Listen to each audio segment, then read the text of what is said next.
Good morning, and thank you for joining us on Behind the Gavel with Jason today.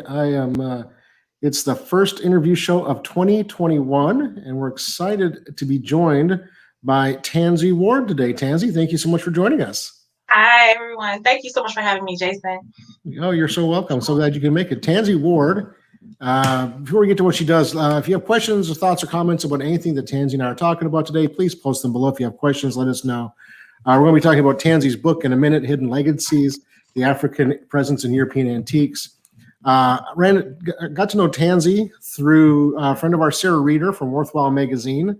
Many of you who watch this show regularly know that Sarah and I have interviewed each other, once for our show and once for her magazine. And Sarah, I don't know how she came across Tanzy, but we'll find that out in a bit. But she interviewed Tanzy about her book and some other things. And Tanzy Ward, like I said, has written this book, Hidden Legacies, African Presence in European Antiques. We'll talk about that. She is also a jewelry historian, an antique dealer, and a book author. She's also authored a blog and blog posts from topics as crazy as space exploration and Elon Musk to Victorian jewelry, coral, and Southwest jewelry. Oh, yeah, I found that stuff. I can't believe you found that. That's from my WordPress. I don't even actually write on WordPress anymore. But I remember that. I was like, it was like a while back when I wrote that. Yeah, it was like 2013, 14, 15, something like that. It was a minute ago. She is a PAC certified appraiser and graduate of the Ashford Institute of Antiques. She's also a member of the Ashford Institute of Antiques and the American Society of Jewelry Historians, which is fascinating. Like I said, Sarah Reeder at Worthwhile Magazine recently interviewed her. She was on a guest on the Perpetual Blackness podcast recently and has also been interviewed by Voyage Atlanta about her inspiration. So Tanzy, why don't you tell us a little bit about you, what inspired you to get involved in this business and become an author, and just tell us a little bit about how you got to where you are today. Sure. Well, I pretty much have always really loved antiques.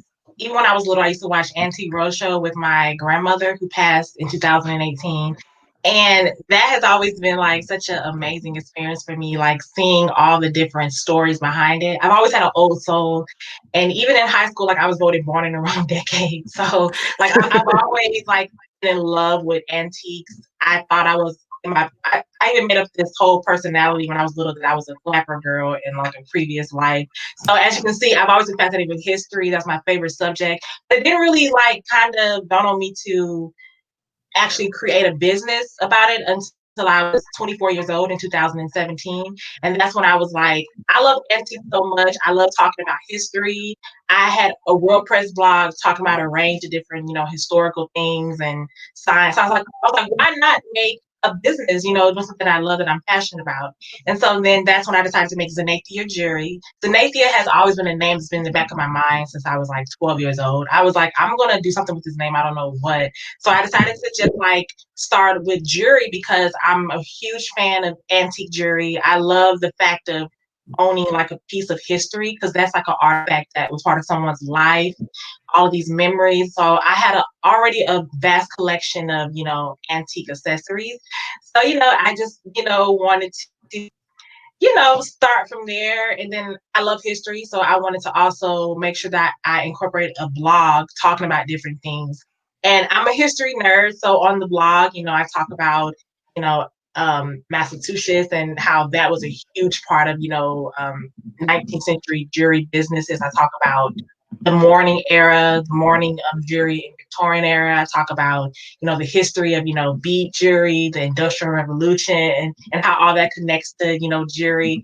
So my history definitely spans a lot of facts and events, when it comes to history and jewelry.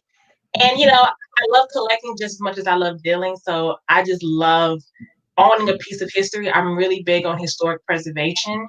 And then, this year has been such an amazing opportunity for me. And in the back of my mind, I've always wanted to write a book about the artifacts and antiques that I did not see, in my history textbooks. And the African presence in European antiques was very dear to my heart because I was like, this is very important, not just, when it comes to antique collecting, but for people to see when it comes to like us associating things like the Renaissance era and Victorian era. A lot of times we only see one particular image, but there were so many different, hidden figures part of that legacy in that era, and I wanted to showcase that. And even though my specialty is jewelry, I love history, so I, especially when it comes to going to school and being educated in a vast majority of different type of antiques and history, I have always loved just historic preservation when it comes to sculptures, paintings, just all types of antiques. So I wanted to definitely emphasize that in the book. Very cool. So that brings us to Hidden Legacies. You kind of talked about that, and it's an interesting book. I got it just a couple of days ago. It's interesting is I ordered this on December 29th, and it was printed on December 29th, according to the back book. Oh, wow. These are hot off the press, honest to God. But a lot of interesting information in here, and I was curious what you kind of touched on a little bit there. And in the book, you talked about not seeing these kinds of images in your history textbooks and in your classes as a younger person. Is that the basis of your inspiration for writing the book? And I want to say real quickly to Sarah, thanks for watching. Yes. I wanted to mention her. Hey, Sarah, I see your comment, and I just want to say thank you so much. You are so amazing, and I really appreciate, connecting with you. I already told her this, but she is such an amazing person. So thank you for watching. She is great. I've had great conversations with her both on and off air. She's just a real fun woman to talk to. So you talked about not having that representation of elegant, important, beautiful African imagery as a child, not seeing that. Is that kind of what inspired this, or is there more to it? What can you tell us about that? Yes, that definitely inspired it a lot. It also was the fact that social media has really brought attention to a lot of these like Renaissance era paintings of, African Moors and things that we're not used to seeing. And so me, especially going to school, in antique appraising and seeing these images, I was fascinated just because I had never seen, these paintings. I never knew who Alessandro de Medici was. Or, I didn't know who he was. I didn't know who Charles Codior was. I did not know a lot of these people that were very, famous figures and who, really are part of history that definitely needs to be showcased more. And and also, especially growing up in school, a lot of times when we talked about history, especially when it comes to African history, it was associated with, disparity and slavery and struggle. But there was a lot of, other stories as well that was not showcased. Like even during in American history, and in American history, a lot of times followed a lot of European trends, such as, Victorian era and whatnot. But there were a lot of like successful, free people of color who had their own businesses, who were Victorians that were, in these beautiful, 10 types of them, these elegant, wear. And there were also, all of this history, even with European history, Africans have a lot to do with, a lot of European history as well. And I never saw those images, at all. And so I wanted to, kind of emphasize that, and I wanted people to see that all of these different stories, they are connected to not only just African history, but European history as a whole, like world history as a whole. And I never seen the images, and I was like, this is crazy because this is so important, but a lot of children are growing up and not seeing these images. Even with like medieval era or Renaissance era, they don't see certain images, and so they're led to believe that African people were not really greatly a part of, but that's not true. With the Victorian era, there were so many elegantly dressed Black Victorians and who, came from slavery, but also they had triumph stories. They started their own businesses, they were very, very uplifting stories and amazing people, and you just don't hear about them. You only hear about the slavery aspect or, the struggle aspect, but not, the other story. And I definitely wanted to emphasize that. Yeah, and it's, I've been in this business for about longer than you've been alive, and honestly. My mom drug me to garage sales when I was a kid, so I've got 45 years in this gig. But, if you don't look for what you're talking about, the only historic representation in America of Black culture in antiquity and antiques is, quote, Black Americana, Yes. which is completely, prejudicial, stereotypical. Right. It's caricaturish. It's not reality. It's not real life. And not, it's just, and so books like this and the work you've done already, and I'm hoping you continue to do, will hopefully bring light to the fact that there's so much more to the story of America and of African Americans and of the Black culture here and abroad, that I think it's really important, not just for, young Black girls like yourself in school in Atlanta, but to, young white guys like me, white boys like me, and going to school in Minnesota. I had no introduction to Black culture outside of what you see on the news and in textbooks, and there was nothing in the textbooks, like you said. And so I think it's so vitally important. What are you planning on writing more along this line? Yes, I am. At first, I wasn't. I have so many different ideas in my head when it comes to, history and antiques. And one of my specialties is the Victorian era. So I definitely want to, I'm thinking about writing a book in the future when it comes to, emphasizing, Black Victorians and their connection with antiques as well, because I think that's very important, to emphasize. And even though I chose to emphasize a lot of European antiques, and that's mostly because of what you said, I was very disappointed with a lot of like Black Americana. But there were Black people in America who they showcased themselves in a very uplifting way. Frederick Douglass, a lot of his portraits, he said he posed like that because he wanted to emphasize dignity, because that was not very popular and what was being shown when it comes to the image of, the African American. So I definitely want to, touch on that more. And I want to showcase more antiques involving, African Americans, because I think that's very important too. I think a lot of times, especially in American history, when you look at how, a lot of artists showcase Black Americans, especially with Black Americana, is very, very unfortunate compared to, a lot of European, artists and whatnot. And so I definitely want to showcase the uplifting images and antiques associated with Black people in America. So I figured, I did the European antiques side, but I definitely want to showcase to people that Black Americana is a huge part of American history, but there was also a lot of uplifting images as well. So I'm definitely going to try to research and do more with that. But I love how you mentioned the Black Americana, because you're exactly right. I was just talking to Sarah about this. It's just so unfortunate because a lot of it was just very, like just racist, but it's actually a highly collected, it's still very highly collected, and it is a part of history, but I definitely wanted people to see more uplifting images than that. And I feel like with antiques, I wanted to prove to people that Black people were in a variety of different antiques. You had your Renaissance paintings, you had your sculptures, you had your Blackamoor cameos. That name may be very controversial, but Blackamoor cameos is one of the most amazing, magnificent characteristics of Black people. It was beautiful cameos that, had these like royalty, depictions. It was so beautiful. And then of course you have, the Victorian photography. It's just so much of a very wide range of antiques that are so important to remember.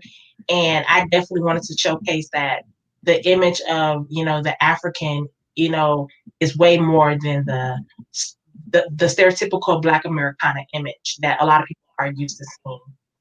Yeah, I think it's such important work that you're doing and started to do, and the fact that you're only 27 and doing this kind of work, I think it's kind of, you laugh, but I think it's important because you have really a lifetime ahead of you to continue this work, and you've obviously shown that you have the drive to do it. I mean, I thought about writing books on different things, and I just don't. I haven't. I don't want to applaud you on actually taking and making the time to write a book. That's not an easy thing to do. I mean, it's not. It's not hard, but it's a lot of work and it's a lot of coordination. And I applaud you for that. And I'm looking forward to reading what you put out there in the future. Thank you. You mentioned so many different things there. You talked about the finding photographs of dignified Black men and women from that time frame. Is there, I think one of the things that 2020 is bringing out in all the negativity that we've gone through in a lot of arenas, but I also think it's helped accelerate the recognition of the lost opportunity that our society has had. Have you seen more material coming on the market? And places like Swan's Auctions in New York doing their Black-based art auctions and things like that, and Black history auctions. Have you seen more material come to the market and come into public view in the last couple of years? Yes, I have. I definitely, as an antique dealer, I always look at the market trends and collecting photos of Victorian era and just 19th century era African American photos has really boomed in the market. Like you can go on places like eBay and also just in-person auctions, and you'll see, tintypes and photos and like cabinet photos of Black people, during the 19th century, and they are like sometimes fetching high prices, especially like a really good tintype portrait of an African American in the frame is in excellent condition. That could be like $500, $600, and so people are really into seeing these images. Of course, like the Renaissance paintings of the Moors and whatnot, and just like African aristocrats in the Renaissance era. Those paintings are very, very popular now, just being spread, on the media, but especially within the market. A lot of Victorian era African American photos, especially when they're, have like the tintypes and whatnot, they are very popular and growing in the market. And the Victorian antiques are the market value and the popularity is increasing in general when it comes to Victorian antiques, especially compared to like I would say previous eras. But especially when it comes to these photos that I guess are considered rare, like a tintype of like an African American Civil War soldier, or just a family, like a cabinet photo of them, it is like popular. It's crazy because it's like, as an antique dealer and collector, I am very intrigued to, own it. But I'm like, wow, these are people's ancestors, and the pictures are being sold on the internet for like hundreds of dollars. And I feel like, especially in the future, it's gonna be worth even more. Like I definitely see a huge market increase in that particular section of Victorian antiques. Yeah, I've definitely noticed there's more activity and market awareness of it. I've been an antique dealer for 30 years or so before I had the auction house, and I used to buy and sell a lot of photographs. And anytime we had good African American images, especially like you said, military, they were always more popular. But even now, more so. There's more scholarship being done on them. Institutional interest is higher, and then private collectors are much more interested in them, not just as a like a trinket, but as a documentation of an historical event or time. And I think it's so important and such a great thing to see in the marketplace, how that's happening. For people who are interested in learning more about African presence in other antiques, or positive imagery of this ilk, where can people learn more? What can they do to kind of expand their world? Because there's not a lot of scholarship out there about it. You kind of really have to dig for it to know where to look for it. Definitely. Well, I would say it's very important there are a lot of books and like history out there, but we have to research it ourselves, because you can't always rely on academic textbooks in school and whatnot. But for me, of course, I definitely recommend my book. But besides my book, I would say social media has such a powerful influence when it comes to sharing images and whatnot.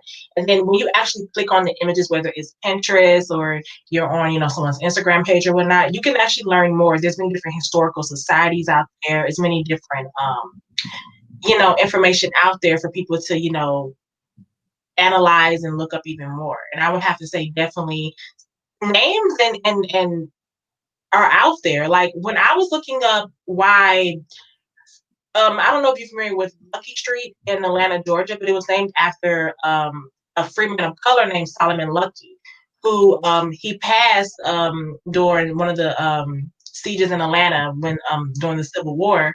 He was struck by a bullet. He passed, and he was a freeman of color who owned a business and whatnot. And his information is out there. The Atlanta History Society, which I love them, they have information out there about that. These people were documented, so it's not like it's just this total puzzle. So it comes from just being just a spark of interest first. You see an image on, social media or whatnot, or, you may just Google a few words and then you find so much, scholarship and just so much information simply, and you're like, well, I never knew about this, but it's actually out there. And even with me, a lot of times I just simply like Google things, and also went to, history centers and, especially being like a huge history nerd, I actually looked up different collections and, archives and just, different records are out there, so it's just that we have to ourselves, start to be very interested in it. We can always rely on it to be just like this huge publicized, because it's not, you may not find it as easy as you think you'll find it. But then again, the information is out there. So I would definitely recommend just, record collections, a lot of history centers, have a lot of information. If you see an image of someone, you're like, oh, this looks very interesting, definitely look up the name because you'll find way more things than you expected. And, you do have your leading universities who definitely, write about, when it comes to different people in history and African Americans and African descendants in other places. You do have a scholarly work that has been done on it, but it's just that we have to take it upon ourselves to research ourselves. Just because we did not learn it in history in school, that does not mean that information is not out there. Because then you find out, yeah, this information should be in our school books because it's out there. It's just that when you become a certain age, you can't just always say, oh, I don't know it because it wasn't taught in school. No, we have the free will and the mind to look up this information because it is out there. And I found so much different information on, things that I was like, wow, like just research yourself, and then it's amazing. And then even with collecting different stories and different images for this book, I was so astounded and just amazed by the things that's out there that are not in, school books, but they exist, and that's the thing about antiques. It's a huge primary source for history, like direct history sources that I feel like really allows us to have a glimpse into the past. It exists. You have amazing sculptures and paintings in museums. A lot of the paintings and the sculptures that I talked about in Hidden Legacies, they're part of museum collections. The Blackamoor cameos are part of museum collections. It's just up to us to be even more intrigued when it comes to researching it. Right. I think to piggyback on that, we talk about your researching history societies and things like that. There's a lot of them out there. And one of the things that I have found is that the curators and registrars and people who work for these institutions are extremely giving of their time if somebody is truly interested in these topics. And they will direct you. If you say I have a question about, Lucky Street, how'd that get that name, and more about the gentleman who was named after, if you contact the Atlantic Historical Society, they will have resources that they'll gladly show you, how to access. We've had Dr. Raymond Doswell on the show from the Negro League Baseball Museum here in town.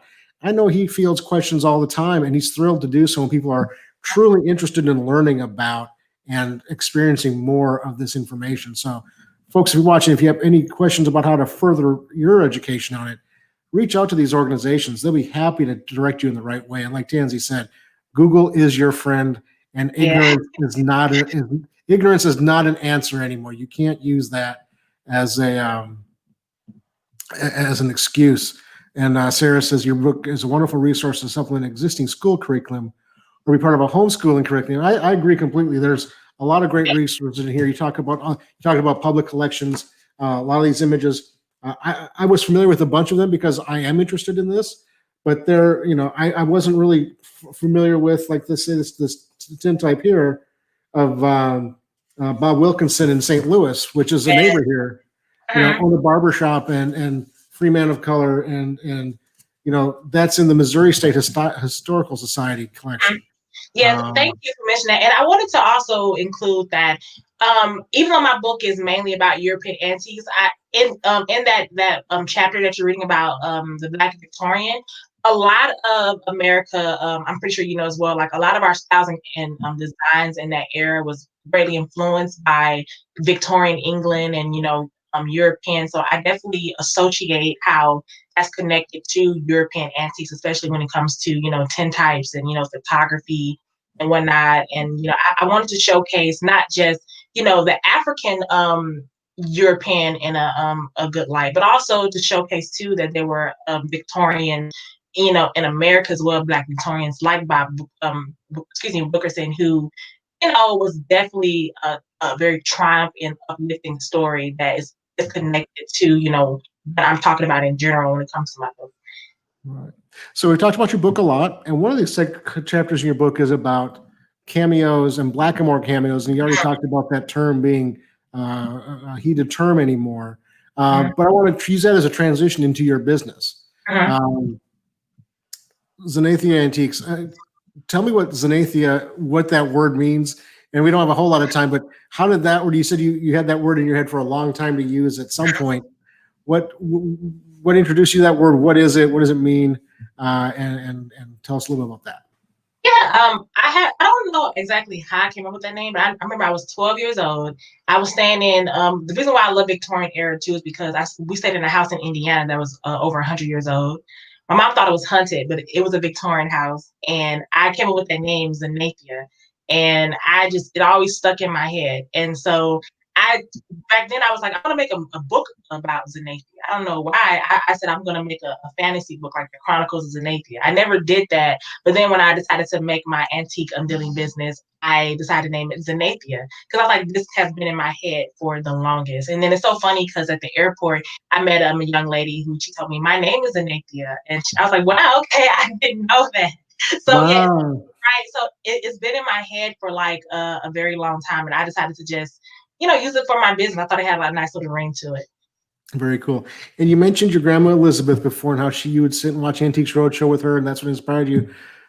How did you end up in liking jewelry more than say art, pottery, or glass, or furniture, or what's driven you to focus on jewelry more than other areas of the antique market? Sure. Well, I love jewelry, and even before I was an antique dealer, I would go to like estate sales and thrift stores and find some amazing jewelry, and also a lot of family jewelry that was passed down to me from my ancestors, like my grandmother. And so I do love style and fashion. I love vintage fashion. A lot of millennials we're obsessed with vintage fashion. Some people love the 80s. Me, I like early 20th century, especially 50s, 60s, and now I love Victorian jewelry. And so I was like, yeah, a lot of times people focus on art when it comes to paintings and sculptures and home decor, but jewelry has a very intricate part, of history, like especially with mourning jewelry, hair jewelry. You have jewelry that has like a lot of like sentimental messages on it, like sweetheart bracelets having engravings on it to Civil War love interest and things like that. So jewelry is to me one of the best I would say the best representations for history and knowing about history, because when you look at some of the things when it comes to jewelry, how it was made, the designs on it, it is a great history telling.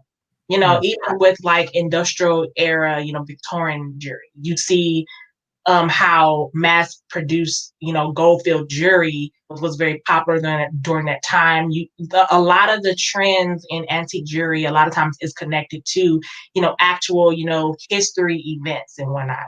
And so I was very fascinated with that. And as I continued to grow, and I eventually decided my specialty was going to be antique jewelry, especially Victorian jewelry and Art Nouveau jewelry. I started learning so much different history connected to this, like why Art Nouveau jewelry is called Art Nouveau jewelry, the Victorian era, which is a very interesting era that's connected with not just Queen Victoria's personal life, but also all of the events that happened during that time.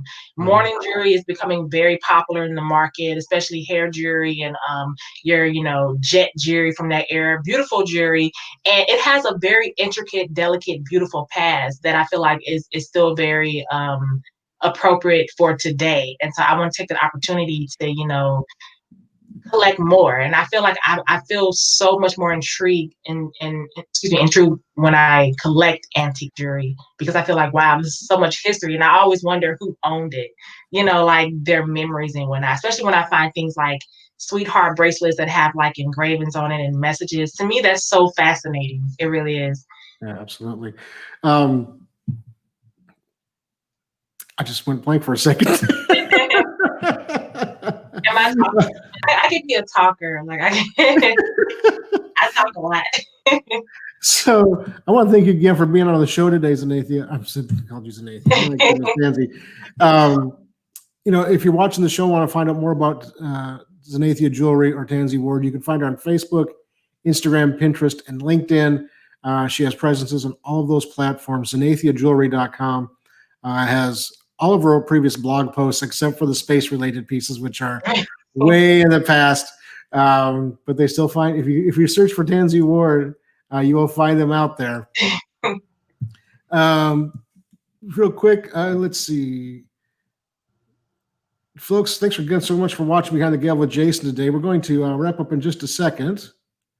But I want to thank you all for watching. You can always reach out to us with questions at info@kcauctioncompany.com and check out our website at kcauctioncompany.com.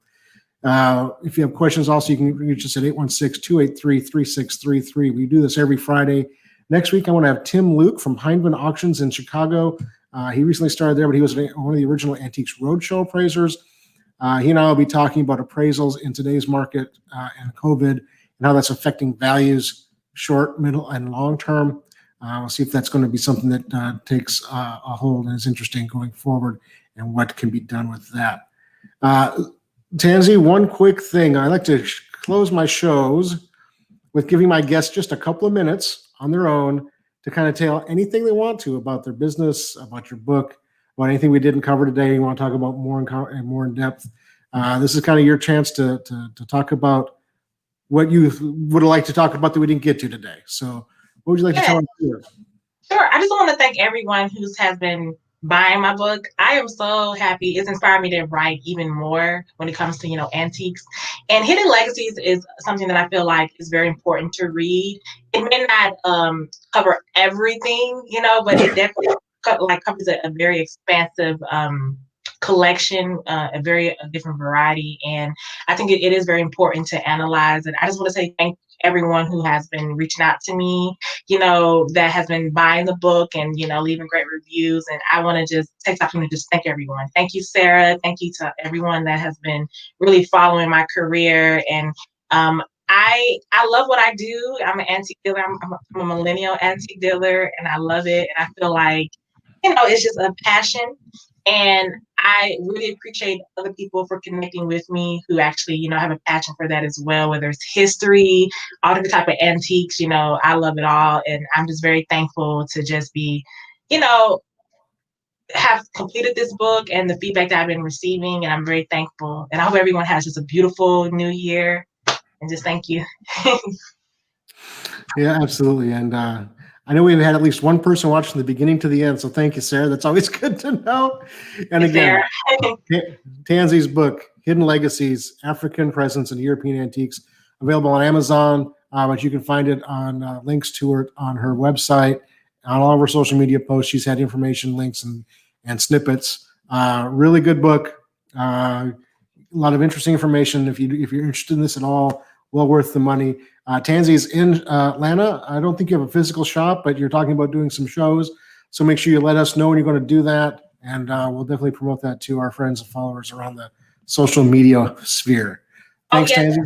You're welcome. Just one last thing. Hidden Legacies is currently available on Amazon. In January, a little later on, it will be available actually on Zanathia Jewelry and also in other places like Barnes & Nobles and Walmart. So it is going to be available in more places, but right now at Amazon.